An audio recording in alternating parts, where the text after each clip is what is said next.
베드로와 요한이 백성들에게 말하고 있을 때 제사장들과 성전을 경비하던 사람들과 사두개파 사람들이 몰려왔습니다.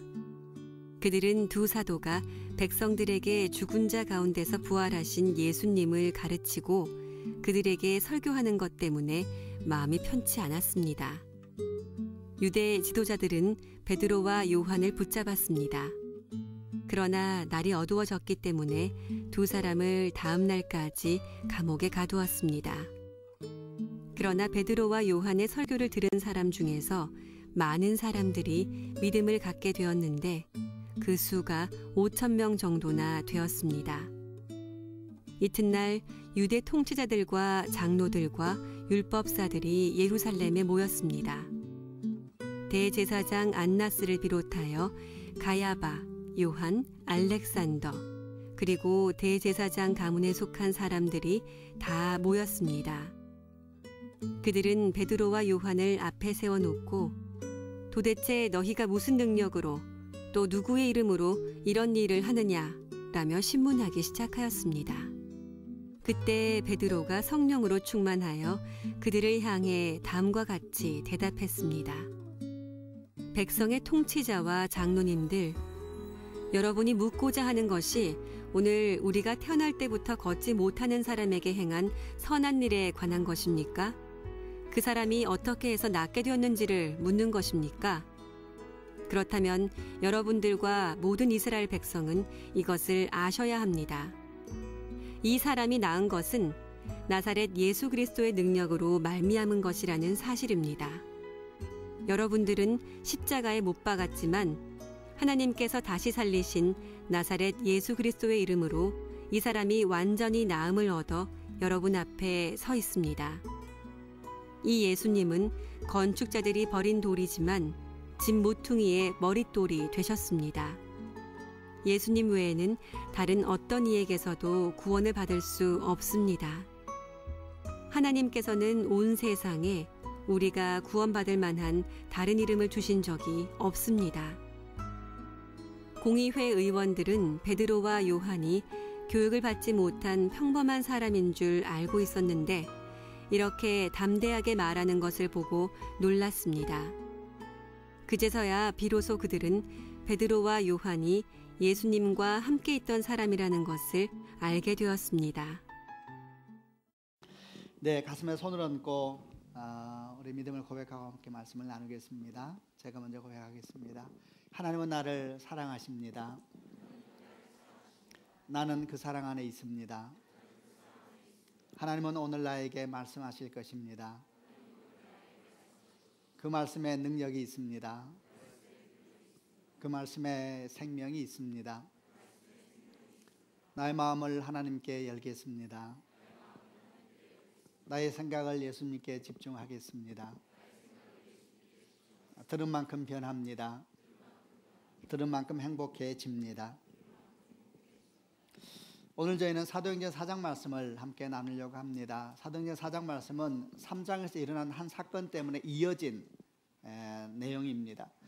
사도행전 3장에서 초대교회, 사도행전 최초의 기적사건이 일어나게 되는데 그 기적사건은 성전 안에서 성전의 아름다운 문이라고 이름 붙여진 성전 문이 하나 있었는데 개역성경은 미문이라, 아름다운 밀자를 써서 미문이라 표현하고 있는데 그 미문에서 나면서부터 안진뱅이 된 사람, 나면서부터 걷지 못하는 사람이 구걸을 하고 있었는데 그 사람이 베드로와 요한의 복음으로 말미암아, 축복으로 말미암아 자리에서 일어나게 되는 놀라운 일이 있게 됩니다.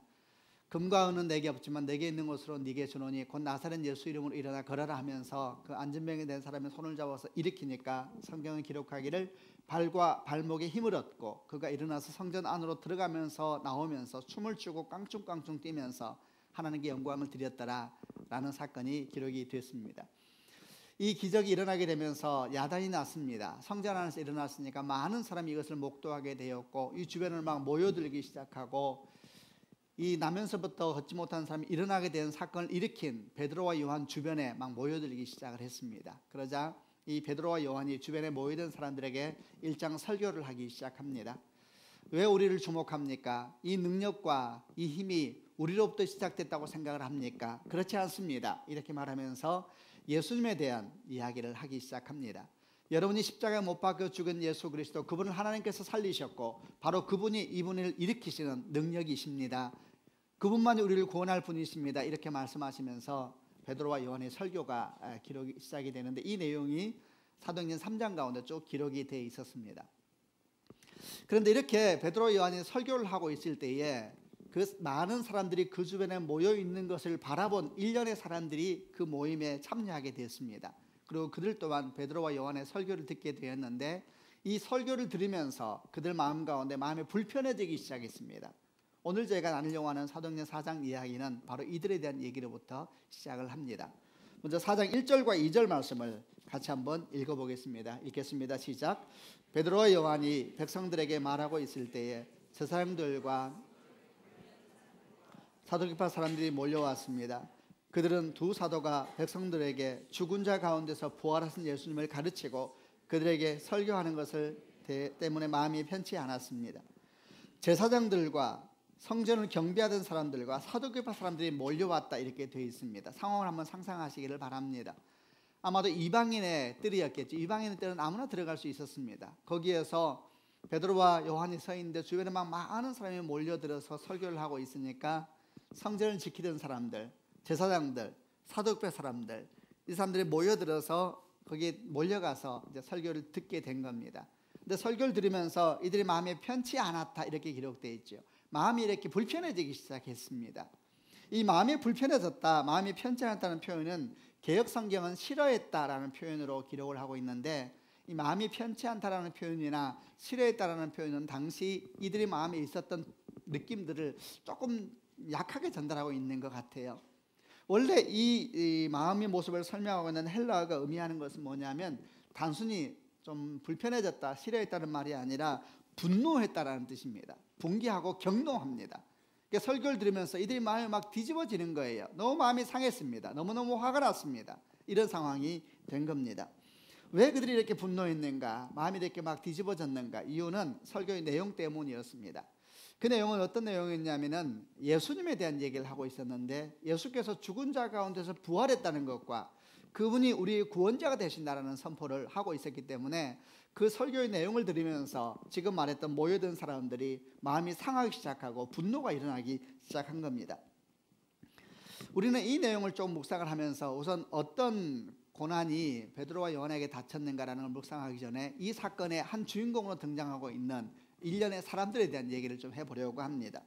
성경에서 이들이 제사장들과 성전을 경비하던 사람들, 사두개파 사람들이다, 이렇게 설명이 되어 있는데, 이 가운데 초점은 사두개파 사람들입니다.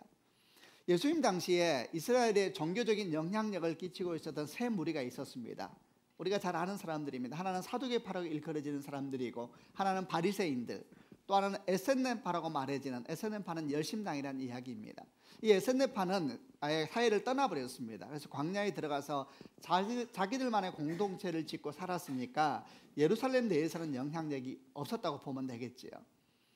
예루살렘 내에서 종교적으로 크게 영향력이 있었던 무리는 사두개파 사람들과 바리새파 사람들인데, 실제적인 권력을 가지고 있었던 사람들은 사두개파 사람들이었습니다.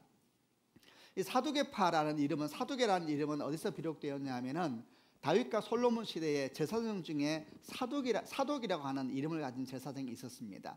거기에서부터 아마도 이름이 유래되지 않았는가 생각을 하는데, 이 사두개파 사람들은 어떤 사람들이었냐면 한마디로 당시 제사장들을, 그리고 대제사장들을 주류를 차지하는 사람들이었습니다. 대제사장이 거의 세습되고 있었는데, 그의 자녀들에게 또 친척들에게 세습이 되고 있었는데, 이들은 다 사두개파 사람들이었습니다.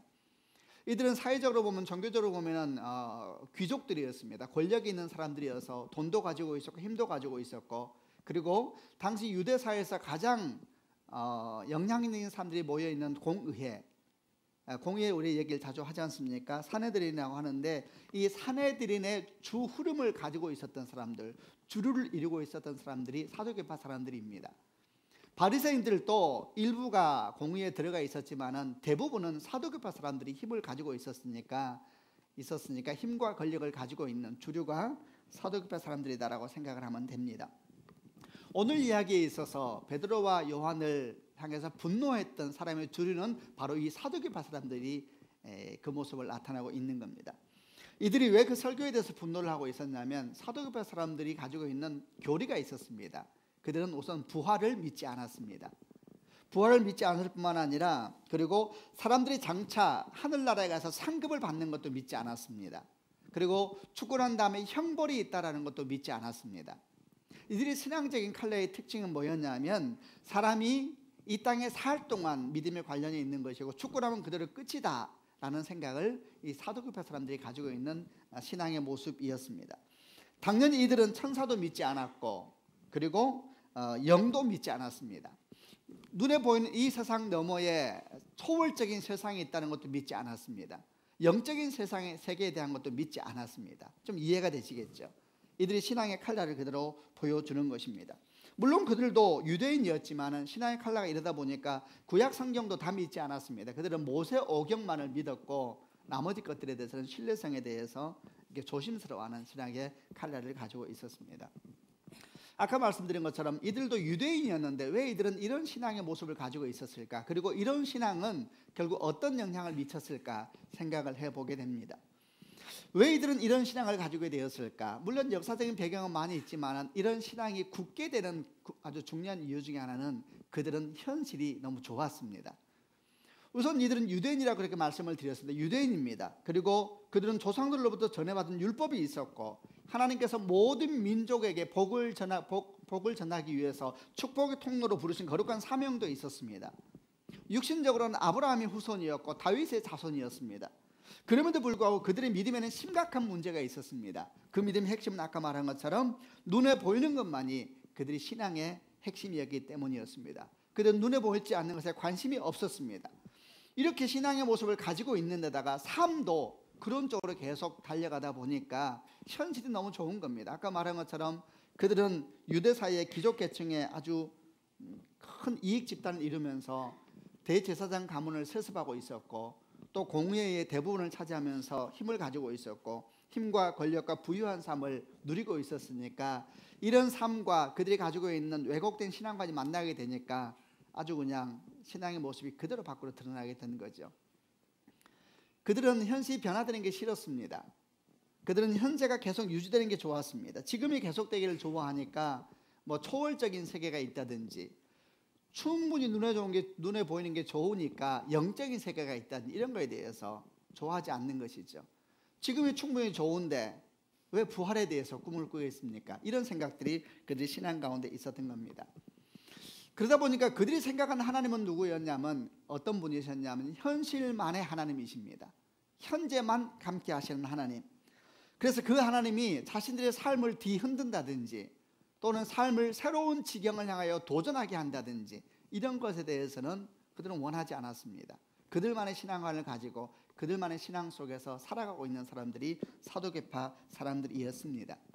그런데 베드로와 요한이 와서 죽은 자의 부활을 말하기 시작하고 천국을 말하기 시작하고 이 땅이 인생의 목적이 아니라 장차 다가올 하나님 나라에 대한 얘기를 하기 시작하니까 이들의 마음이 너무너무 상하는 겁니다.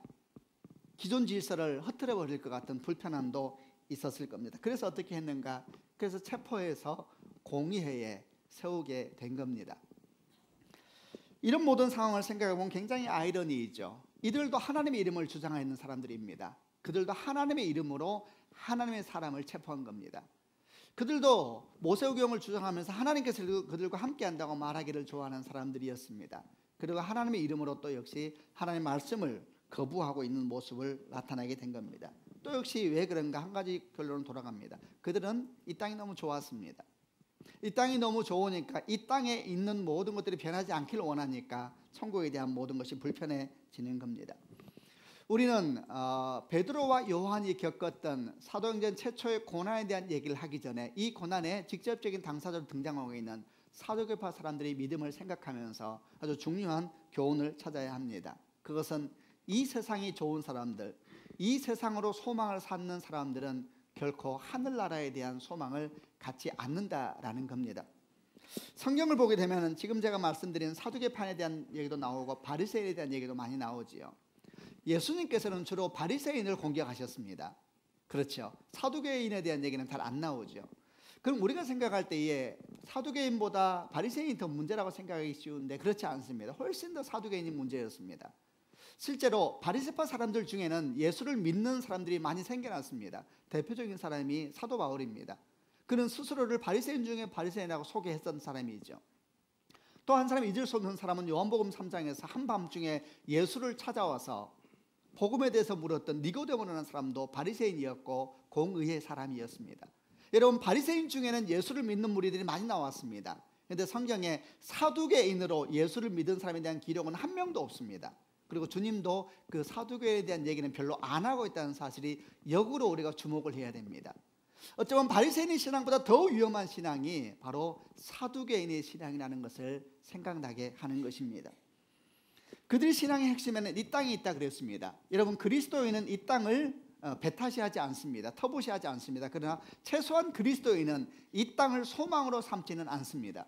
우리가 가지고 있는 믿음은 이 땅은 우리가 사랑하고 섬겨야 될 대상이지 우리가 소망을 두어야 될 대상이라든지 우리가 믿음을 두어야 될 대상은 아니기 때문에 그런 것입니다. 아멘입니다. 이 땅은 여러분 우리 궁극적인 고향이 아닙니다. 이것도 아멘입니다. 우리가 살아간 이 모든 땅은 잠시 지나가고 있는 것에 불과합니다. 우리가 이 땅에서 무엇을 누리고 있든 간에 그 누림이 아무리 크고 넓고 대단한 것이라 할지라도 우리가 그것은 잠시 맡고 있는 것이고 다 지나가게 될 것입니다. 우리는 지금 고향을 향해서 돌아가고 있는 여정을 가고 있는 것이고 그 과정 가운데 지금 잠시 이 땅에 머물고 있는 것입니다.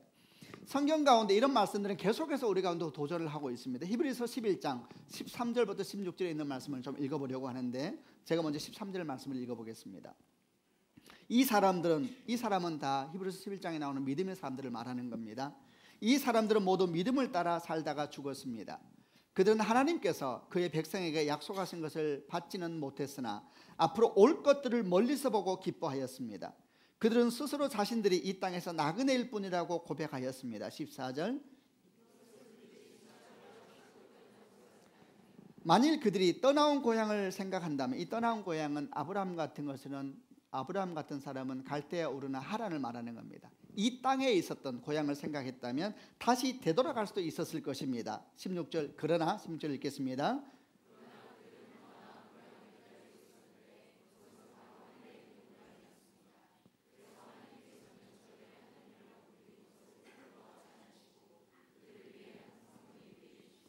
그들은 더 나은 고향을 기다리고 있었습니다. 그것은 바로 하늘에 있는 고향입니다. 하나님께서는 저들의 하나님이라고 불리는 것을 부끄러워하지 않으시고 그들을 위해 한 성을 예비해 두셨습니다. 이렇게 말씀하는 말미암아 믿음의 삶을 산다는 것은 이 땅에서 선한 영향력을 나누고 이 땅에서 사랑하고 섬김의 인생을 산다 할지라도 궁극적으로 이 땅이 우리 고향이라든지 우리 소망이 될 수 없다는 것을 말하고 있는 겁니다. 그래서 그들은 나그네와 같은 인생으로 이 땅을 살았던 것입니다. 얼마나 우리에게 중요한 교훈을 주는지 모릅니다. 많이 가졌든 적게 가졌든 삶에 성공이 있든 실패가 있든 위기가 있든 아니면 좋은 일이 많이 생겼든 간에 다 지나가는 것입니다. 이런 마음으로 나그네와 같은 인생으로 살았다는 것입니다. 그러나 사두개파 사람들의 믿음은 그렇지 않았습니다. 이 사두개파 사람들의 믿음을 계승한 사람들은 그렇게 생각하지 않습니다. 이 땅에 있는 것이 마치 소망인 것처럼 이 땅에 있는 것이 마치 믿음의 대상인 것처럼 그렇게 반응하기를 좋아하는 것입니다. 그리고 그 일은 굉장히 신앙에 있어서 위험하다는 것을 사두개파 사람들이 보여주고 있는 겁니다. 우리 모두는 다 고향을 향해서 돌아가고 있는 중이고 우리가 살고 있는 이 세상은 잠시 머무는 여관과 같은 것입니다. 창조광 여행을 가면서 미국으로 떠나는데 제가 아시아나 항공을 탔는데 비행기가 요새 나오는 굉장히 큰 비행기 뭐라더라? A380인가요? 아세요? 안다고 해주세요. 굉장히 큰 비행기를 이제 타게 되는데 타는데 저하고 여사 목사님을 자리를 업그레이드 했더라고요. 물어보지도 않고 고마운 일이지요. 그래서 비행기를 탔는데 누워지더라고요. 그래서 누워갔지요.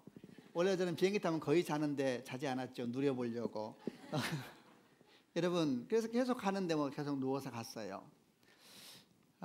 이런 생각을 했습니다. 여러분 아무리 비행기가 좋다 한들 그게 어떻게 우리 집에 비하겠습니까? 저는 그 업그레이드하니까 비즈니스석이라는 자리를 타게 됐는데 그보다 더 좋은 자리도 있대요. 더 좋은 자리는 제가 어떤 곳인지 모르겠습니다만은 비행기에서 샤워를 할 수 있대요. 여러분 아무리 비행기가 좋다 한들 아무리 누워서 샤워를 할 수 있다 한들 제가 거기에 계속 머물겠습니까? 그럴 수 없지요. 그래서 다 지나가는 것입니다. 우리가 이 땅에 사는 것은 정말 위대한 영성학자들이 항상 말했습니다. 우리는 지금 우리가 머물고 있는 것은 그것이 아무리 화려하지 않들 우리가 마침내 돌아갈 고향에 비하면 아무것도 아닌 것입니다. 창조왕 여행을 끝나고 집에 와서 침대에 누워서 샤워하고 침대에 누워 있는데 얼마나 행복한지 비교가 될 수 없는 것이지요. 아주 비슷한 것입니다. 사두개파의 믿음은 이렇지 않은 믿음을 가졌던 사람들입니다. 그러니까 예수님께서 그 사람에 대해서 별로 말씀도 안 했을 뿐만 아니라 그 사람들 중에서 예수를 믿은 하나님의 사람들에 대한 기록도 성경에 나와 있지 않은 것입니다. 베드로후서 3장 10절에 이런 말씀이 나와 있습니다. 3장 10절을 같이 한번 읽어보겠습니다. 시작. 하지만 주님의 날은 도적같이 갑자기 올 것입니다. 하늘이 큰 소리를 내며 사라지고 하늘에 있는 모든 것들이 불에 의해 녹을 것입니다. 또한 땅과 땅에 있는 모든 것들도 불타버릴 것입니다.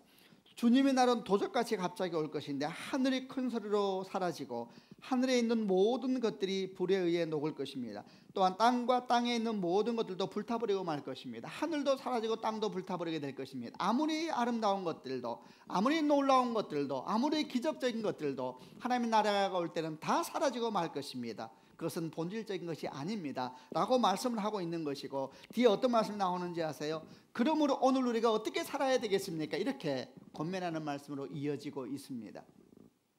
사두개파의 신앙을 가진 사람들에 대해서 다시 한번 생각해 보면서 우리는 이 믿음을 거부하고 이 세상에 절대 소망을 두지 말고 믿음을 두지 말고 사랑하고 신뢰하고 섬기면서 살아가야 될 줄로 믿습니다. 이렇게 사두개파 사람들이 가지고 있는 믿음과 중심이 잘못되다 보니까 하나님의 말씀이 선포되니까 마음이 분노가 일어나는 거예요. 분노가 일어나니까 어떻게 했습니까? 막아야죠. 그래서 하나님의 말씀을 선포하고 있는 베드로와 요한을 붙잡아서 감옥 속에 넣어버리게 되고, 마침 밤이 오고 있어서 그 밤을 지내고 난 다음에 그 다음날 아침에 공의회 앞에서, 그들이 가지고 있는 힘의 최고봉이죠, 그 공의회 앞에서 신문을 하기 시작합니다. 그리고 그 신문장에서 베드로의 믿음도 선포되고 그의 복음도 선포되는데, 그 말씀을 한번 읽어보겠습니다. 7절부터 13절까지 내용을 한번 쭉 읽어보겠는데, 제가 먼저 7절 말씀을 읽겠습니다.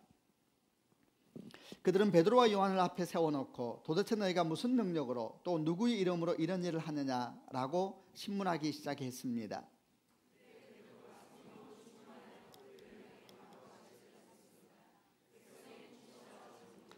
여러분이 묻고자 하는 것이 오늘 우리가 태어날 때부터 걷지 못하는 사람에게 행한 선한 일에 관한 것입니까?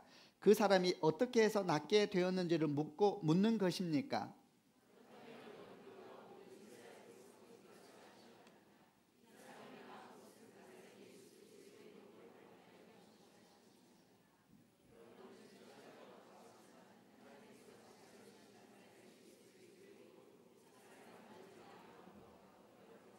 아멘.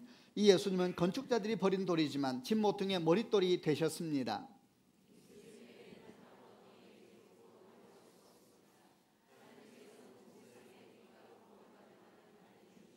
공의회 의원들은 베드로와 요한이 교육을 받지 못한 평범한 사람인 줄 알고 있었는데 이렇게 담대하게 말하는 것을 보고 놀랐습니다. 그제서야 비로소 그들은 베드로와 요한이 예수님과 함께 있던 사람이라는 것을 알게 되었습니다. 베드로 요한을 밤새 감에 가두었다가 아침이 되어서 이제 공의 앞에 놓고 신문을 시작했습니다. 그들은 질문합니다. 너희가 무슨 능력으로 또 누구의 이름으로 이런 일을 행하느냐? 이렇게 질문하게 되었고, 이 질문에 대해서 성령의 충만함을 받고 베드로가 그들에게서 여러 가지 내용을 선포하기 시작합니다. 이 말씀을 읽다 보면 정말 가슴이 뜨거워집니다. 얼마나 멋진 장면인지 모릅니다. 신문장인데 복음이 선포되는 성전과 같은 자리로 변화되어 버렸습니다. 베드로는 조금도 망설이지 않고 선포합니다. 건축자들이 버린 돌이 집 모퉁이의 머릿돌이 되었습니다. 예수 이름 외에는 구원 얻을 이름이 아무것도 없습니다. 하나님께서는 구원 얻을 이름을 예수 이름 외에 주신 적이 없으십니다. 막 선포하기 시작을 합니다. 그래서 어떻게 되었습니까? 그들이 신문하고 있는 공의회 의원들이 당황하기 시작합니다. 왜냐하면 그들은 베드로와 요한이 제대로 배운 것도 없는 그저 그런 사람인지 알았는데, 그들의 말은 너무나 권위가 있고 그들의 말은 너무나 논리가 정연하고 그들의 말은 너무나 당당하였기 때문에 그들은 당황하게 될 수밖에 없었던 겁니다. 우리는 이 모습을 생각하면서 또 우리는 중요한 교훈을 찾게 됩니다. 그것은 고난과 위기는 사람 마음에 있는 복음의 중심에 대해서 확인하게 되는 기회라는 것입니다. 고난과 위기가 왔을 때처럼 우리 신앙의 실체에 대해서 드러내는 기회는 또다시 없는 것입니다. 베드로 요한은 지금 사실 큰 위기를 맞이한 것입니다. 우리는 보면서 그냥 그 내용에 대한 얘기만 묵상할지 몰라도 이 상황을 묵상해 보면은 베드로와 요한은 큰 두려움 가운데 빠질 수도 있는 상황이었습니다. 베드로와 요한이 밤새 감옥에 갇혀 있었다 그랬는데 그들은 감옥 속에서 무슨 생각을 했겠습니까? 어쩌면 그들은 십자가에 못 박히시기 전에 예수님의 고난을 고난이 생각났을 수도 모릅니다. 왜냐하면 상황이 많은 것에서 비슷했기 때문에 그렇습니다. 차이점이 있자면 예수님은 잡히셔서 그 밤에 신문을 당하셨고 베드로와 요한은 그 밤을 지내고 난 다음에 낮에 신문을 당했다는 차이가 있지만 굉장히 유사한 점이 많습니다. 우선 예수님이라든지 또는 베드로와 요한을 붙잡은 사람들이 유사한 사람들이었습니다. 성경을 보게 되면 다 제사장과 장로들이 보낸 무리가 예수를 붙잡았다 그랬는데 베드로와 요한을 붙잡은 사람들도 제사장, 사두개인, 성전을 지키는 사람들에 표현되어 있지요. 비슷한 사람들입니다. 어쩌면 베드로와 요한은 자기를 붙잡으러 온 사람들 중에서 지난 예수께서 겟세마네 동산에서 붙잡히실 때 왔던 사람들이 무리를 보았을지도 모릅니다. 그것만이 아니라 신문하는 무리들은 똑같은 사람들이었습니다. 신문하는 사람이 누구였냐면 공의의 사람들이었죠.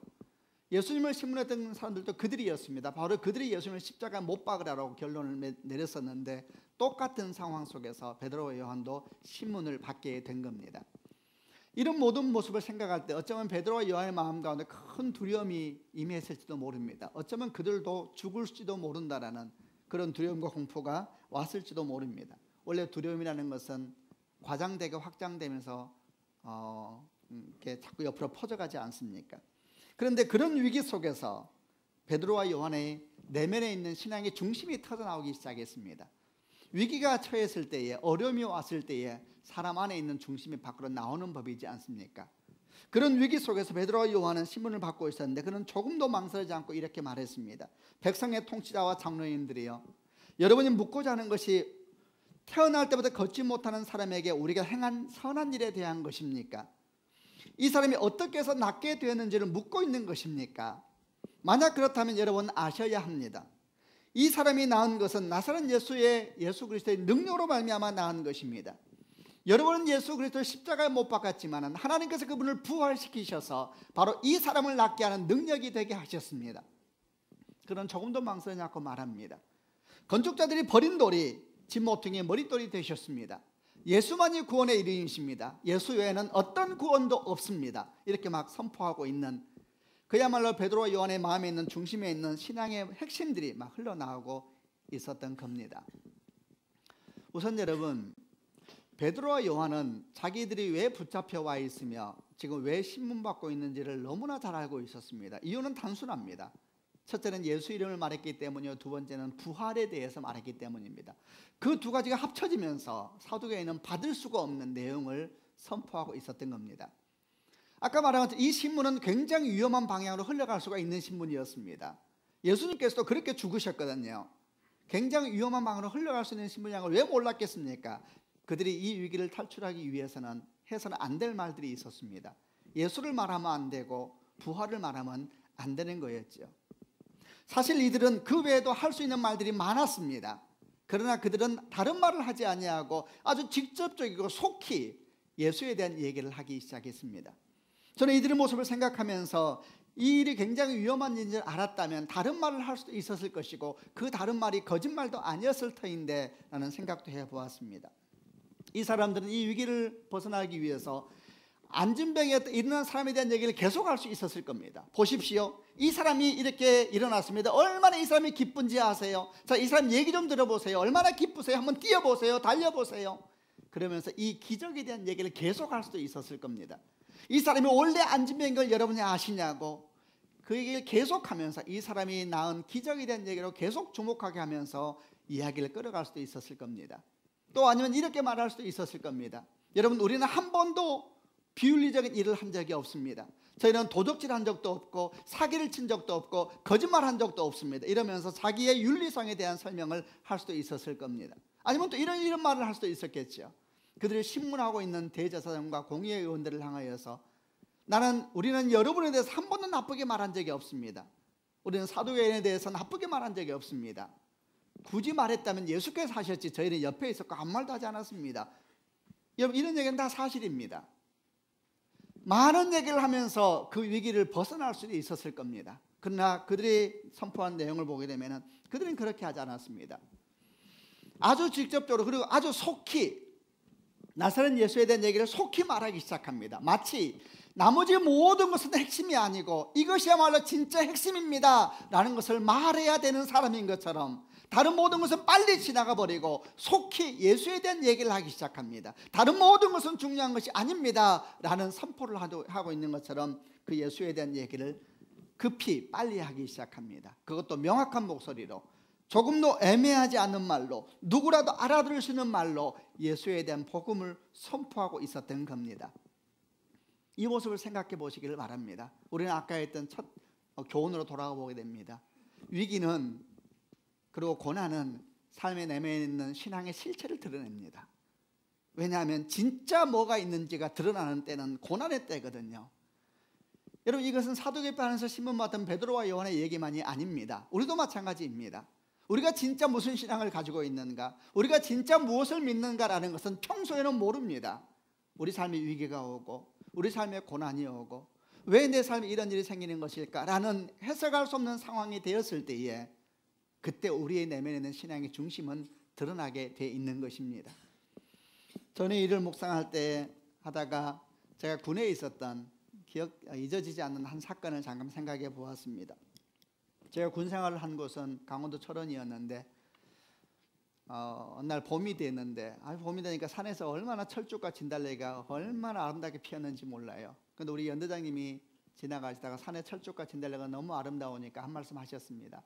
꽃이 너무 아름답다, 다 뽑아서 부대 안으로 옮겨라, 이렇게 이제 얘기를 했습니다. 상상을 초월한 명령이죠. 산에 있는 꽃이 아름다우니 다 뽑아서 부대 안으로 옮겨라, 이제는 군대니까요. 그래서 모두 다 곡괭이를 하나 들고 다 산으로 갔습니다. 저도 이제 산으로 갔죠. 그리고 하루 종일, 이 철쭉이 굉장히 뿌리가 깊더라고요. 하루 종일 이제 켜서 하나씩 다 메고 내려오는 이제 그런 임무가 주어진 것인데, 하루 종일 캐는 겁니다. 저는 그때 1인병인가 1병이었는데 참 제가 보면서 재미있더라고요. 세 부류로 나눠졌습니다. 이 일을 하는 데 있어서. 우선 고참들, 군생활 오래 한 고참들은 역시 지혜로워요. 가서 철쭉 캐지 않습니다. 뒷산에 가면은, 저희 부대 뒤쪽으로 나가면은 막걸리 집도 있었고 막 많이 있었는데, 가자마자 막걸리를 먹기 시작하고 얼마나 즐겁게 노는지, 오후 저녁이 늦지막 될 때까지. 이 사람들 얼마나 군생활 오래 했는지 끝나갈 때니까 일어나더라고요. 곡괭이를 들고. 그리고 산에 가더니 기가 막히게 철쭉을 켰습니다. 땅을 좀 하더니 뿌리를 다 잘라버리더라고요. 뿌리를 다 자르고 위에 있는 꽃만 조금 한 상태에서 흙을 다 붙여요. 그리고 이렇게 집으로 이렇게 만든 걸 뭐라 그래요? 새끼줄로 다 감아요. 완벽합니다. 똑같습니다. 그리고 딱 메고 내려, 하루 종일 쉬고 내려오는 거예요. 그게 이제 첫 번째 무리였고, 두 번째 무리는 처음에 그걸 모르고 열심히 땅을 파다가 고참들을 보니까 뭔가 잘못된 생각을 한 거예요. 그리고 두 번째 무리는 어떻게 하냐면 중간 정도 하다가 잘라버립니다. 굉장히 힘들거든요. 땅이 거칠고. 하다가 이제 또 땅을 해서 흙을 막 묻혀가지고 또 새끼줄로 다 감싸. 똑같습니다. 아주 무지한 무리들이 있었지요. 오전부터 올라가서 하루 종일 팝니다. 근데 거의 잘 안 파져요. 아주 극소수였죠. 저는 어디에 있었느냐? 그건 오늘 주제는 아니에요. 이렇게 딱 해가지고 그리고 이제 새끼줄로 다 묶어서 이제 저녁 5시 정도 되면 다 가지고 내려와요. 똑같습니다. 그리고 내려와서 부대가 굉장히 긴데 다 심었습니다. 똑같습니다, 보기에. 그러나 강원도 겨울은 빨리 옵니다. 생각보다 겨울이 빨리 옵니다. 그리고 머지않아 몇 개월 지나서 겨울이 오기 시작하는데, 겨울이 오자마자 모든 것은 드러났습니다. 가장 먼저 죽은 나무들은, 뿌리가 없이 심겨있는 그 나무들은 즉시 죽었습니다. 조금 버티다 조금 괜찮은 나무들이 있었습니다. 그러나 그 나무도 1개월, 2개월 못 가고 다 말라 죽었습니다. 다음에 봄이 왔을 때 남아있는 꽃은 10%도 안 됐습니다. 우리는 어느 날 밤에 나가서 죽은 나무를 조용히 다 뽑아서 버렸습니다. 연대장이 보지 못하시도록. 그냥 지난 기억입니다만 항상 제 마음 가운데 신앙에 대한 생각을 할 때마다 생각나는 사건입니다. 고난이 올 때에 다 드러납니다. 우리 신앙의 중심은 뭘까? 우리는 과연 무엇을 믿고 있는가 생각나게 하는 것인데, 오늘 베드로와 요한이 보여주는 교훈은 바로 그런 것입니다. 그들은 위기 가운데 처했을 때에 내면에 있는 중심이 밖으로 막 퍼져나오기 시작했습니다. 진짜 무엇을 믿는가, 그들이 믿고 있는 내면의 중심들이 밖으로 거침없이 나오고 있었습니다. 이 사람들이야말로 참으로 믿음의 사람들입니다. 우리 이들이 그 고난의 때 밖으로 흘러보냈던 믿음의 고백에 대해서 잠시 주목을 해보려고 합니다. 한 세 가지를 볼 수가 있는데, 그들은 무엇을 고백했는가? 첫 번째는 이렇게 말합니다. 예수의 부활과 복음에 대한 얘기를 하고 난 다음에 그 모든 걸 정리하는 세 가지 말이 나와요. 첫 번째는 11절에 나오는데, 건축자들이 버린 돌이 집 모퉁이의 머릿돌이 되셨습니다, 이렇게 얘기를 해요. 시편 118편에 나오는 이야기죠. 이게 다윗의 신앙의 고백입니다. 베드로 요한은 신앙의 고백을 전했을 뿐만 아니라 자신들의 고백이기도 합니다. 건축자들이 버린 돌이 집 모퉁이의 머릿돌이 되셨습니다. 이 건축자들이 도대체 누구인가? 실제적으로는 예수님을 십자가에 못 박은 유대 지도자들이죠. 그들이 예수님을 버렸죠. 그러나 좀 더 궁극적으로 말하면 이 내용은 무엇을 말하냐 하면, 이 건축자들은 누구냐면 자기 힘과 지혜로 성을 쌓으려고 하는 사람들입니다. 자기 힘과 능력으로 집을 만들려고 하는 사람들입니다. 이들은 스스로가 자기 인생의 건축자가 되어서 자기 힘과 지혜로, 자기 노력으로 자기 인생을 집을 지을 수 있다라고 생각하는 사람들입니다. 그렇기 때문에 하나님을 거부할 수밖에 없습니다. 예수님을 거부할 수밖에 없습니다. 내 힘과 능력으로 집을 지을 수가 있는데 왜 하나님이 필요하겠습니까? 바로 이들이 불신자들이고 불신앙을 가진 사람들입니다. 스스로 자기 인생의 주인이 되어서 자기 인생을 만들어 가겠다고 말하는 사람들입니다. 스스로 자기 인생의 건축자라고 자기를 향해서 선포하고 있는 그런 사람들입니다. 고3 때 제 해운대 바닷가에서 있었던 일이 하나 생각이 나는데, 그때 아주 유행했던 노래가 있었어요. 저는 누군지 가수는 잘 모릅니다만 내용이 뭐였냐면, 제가 부르면 사람들이 노래를 헷갈려 합니다만, 그래서 해보면 그 노래 가요인데, 내 인생은 나의 것, 내 인생은 나의 것, 기억나세요? 나는 모든 것 책임질 수 있어요. 있습니다. 그 노래를 들었던 기억이 납니다. 그 노래에 대한 내용은 제가 잘 모르지만은, 내 인생은 나의 것, 내 인생은 나의 것, 나는 모든 것 책임질 수 있어요. 이 가사만을 본다면, 이 부분만을 본다면 이런 마음을 가진 사람이 바로 스스로 자기 인생을 자기가 건축할 수 있다고 생각한 사람들이죠. 이 바로 건축자들을 말하는 겁니다. 그러나 하나님은 그 생각과 전혀 다르십니다. 하나님은 우리 인생의 건축자가 되기를 원하십니다. 아멘입니다. 그리고 그분은 예수님의 머릿돌을 삼기 원하십니다. 우리 스스로가 인생을 건축할 수 없다는 걸 너무너무 잘 아시기 때문에 인생의 건축자가 되셔서 우리 가운데 임하시고, 예수님을 머릿돌 삼으셔서 인생의 집을 짓기를 원하는 분이십니다. 그리고 주님 말씀하시기를 그렇게 지어진 집은 결코 무너지지 않을 것이고 결코 쓰러지지 않을 것이라고 약속을 하고 있는 것입니다. 오늘 사도 베드로와 요한이 말하고 있는 건축자들이 버린 돌이 집 모퉁이의 머릿돌이 되셨습니다라는 신앙 고백은 무슨 고백입니까? 나는 내 인생의 건축자가 아닙니다. 내 인생의 건축자는 하나님이십니다. 내 인생의 머릿돌은 예수 그리스도이십니다. 그리고 거기로부터 내 인생은 시작됩니다 라고 고백하고 있는 겁니다. 하나님께서 인생의 주권자라는 것, 하나님께서 이 모든 일의 주관자라는 것을 고백하고 있는 신앙의 고백입니다. 아멘입니다. 이 고백이 여러분의 고백이 되시기를 바랍니다. 두 번째, 이 고난 가운데서 베드로와 요한이 고백한 두 번째 믿음의 고백은 예수 외에는 다른 이름으로는 구원을 얻을 수 없다라는 것입니다. 아멘입니다. 하나님께서는 온 세상에 우리가 구원받을 만한 다른 이름을 주신 적이 없다라고 선포하고 있는 겁니다. 여러분, 예수 외에는 구원이 없다라는 걸 믿으십니까? 믿으시는 축복이 있기를 바랍니다. 사람들이 이런 말을 할 때 기독교가 참 배타적이라고 말을 하는데, 이 말이 기독교의 배타성을 말한다면 그 말은 맞는 겁니다. 그러나 진리가 어떻게 진리 자체를 거부하겠습니까? 진리는 진리일 뿐입니다. 예수 이름 외에는 다른 이름의 구원이 없는 것입니다. 제가 정말 목사일 줄 몰랐을 때 제 친구 한 명이 어느 날 저보고 어떤 모임을 좀 가자 그랬습니다. 20대 초였는데 20살 정도 됐나요? 이 친구가 굉장히 독특한 친구였는데 이렇게 생김새가 정말 달마대사를 닮았습니다. 이게 못생겼다고 말하기는 좀 그래요. 정말 특이하게 생긴 친구였는데, 그리고 배도 이렇게 굉장히 고등학교 때부터 나왔는데 항상 말했어요. 일찍부터 자기가 단전호흡을 해서 배가 나왔다고 항상 설명하는 친구였어요. 근데 이 말이 권위가 있어요. 뭔가 남다르게 생겼어요. 어느 날 저보고 어디 가자 그래서 따라갔더니 남산 밑에 있는 불교 청년들이 모이는 명상하는 곳이었습니다. 오늘도 요즘에도 그 절이 있더라고요. 몇십 명의 청년들이 앉아서 이렇게 명상을 하더라고요. 그래서 저는 그냥 가서 보았습니다. 보다가 나오는 길에 이 친구가 저한테 이런 질문을 했습니다. 도배야, 너는 진리가 뭐라고 생각하니? 이렇게 질문하더라고요. 그럴 때는 이제 대답하면 안 돼요. 걔가 하고 싶은 말이 있어서 묻는 거니까. 그럴 때는 이렇게 말을 해야죠. 글쎄, 너는 어떻게 생각하니? 그래서 제가 그렇게 말했죠. 너는 어떻게 생각하니? 그러니까 얘가 저한테 아주 기억나는 얘기를 했습니다. 진리라는 것은 큰 산을 올라가는 것 같다고 생각해. 걔가 히말라야를 얘기한 것 같아. 히말라야 산을 등반하는 것 같다고 생각해. 어떤 사람은 A 코스로 오르고 어떤 사람은 B 코스로 오르지. 그러나 도배야, 끝까지 올라가면 같은 데서 만나게 돼 있어.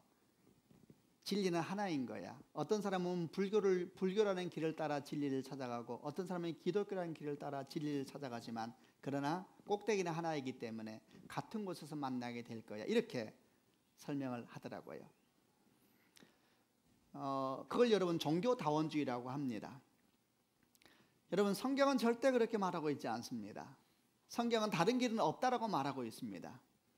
여러분, 다른 길은 없습니다. 오직 예수만이 구원의 길인 것을 믿으시는 축복이 있기를 바랍니다. 이 결정적인 시간에 베드로와 요한은 바로 이 고백을 하고 있는 것입니다. 다른 길은 없습니다.